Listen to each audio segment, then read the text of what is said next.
C'est beau, mais c'est cher. Un salon de l'auto 86 qui tombe à point nommé, puisque la conjoncture s'éclaircit donc pour les constructeurs français, Renault, Peugeot, ou maintenant la feuille de santé des deux grands de l'automobile nationale avec Nicolas Jacobs.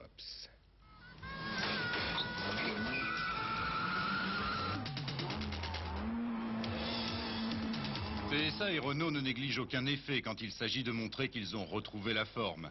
Ce salon 86 pour les deux constructeurs français, ce doit être le début de la renaissance.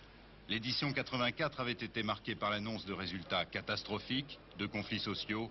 Les deux firmes veulent aujourd'hui tourner la page. Ah oui, mais 84, on n'en parle plus, hein. C'est loin derrière.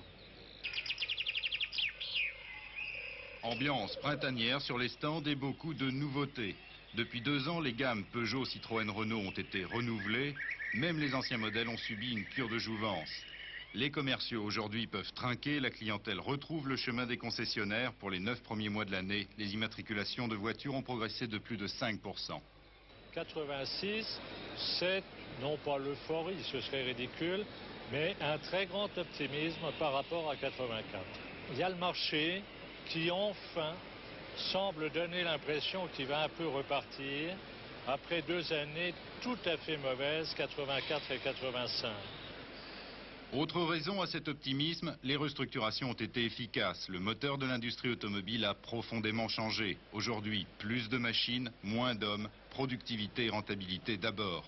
20 000 emplois supprimés chez PSA en 4 ans, 25 000 chez Renault. Et cette politique sera poursuivie. Bon, nous avons fait un très gros effort, comme vous le savez, qui est considérable, qui se traduit d'ailleurs par une augmentation de productivité de Renault. Énorme, puisque ça fait 25%, n'est-ce pas ?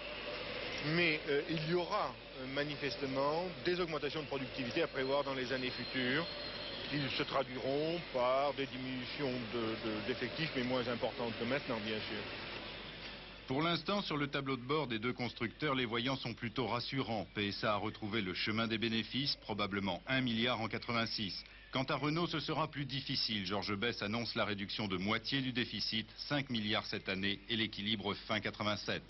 Mais tout cela reste fragile.